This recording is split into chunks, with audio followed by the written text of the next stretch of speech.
Things you didn't know about engine bearings. These tabs do not prevent the bearing from spinning.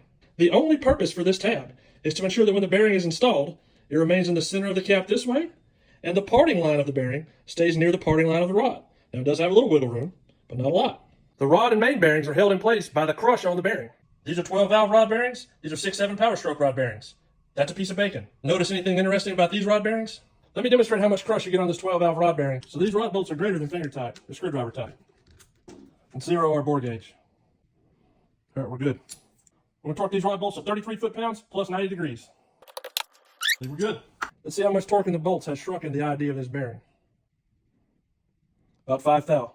And that crush causes enough frictional force between these bearing shells and the connecting rod or main cap to keep the bearing from spinning, even without these tabs. That's why these 6/7 power stroke rod bearings work just fine, without these tabs even there. So now we got a new argument. Should you oil the backside of your bearings before you install them?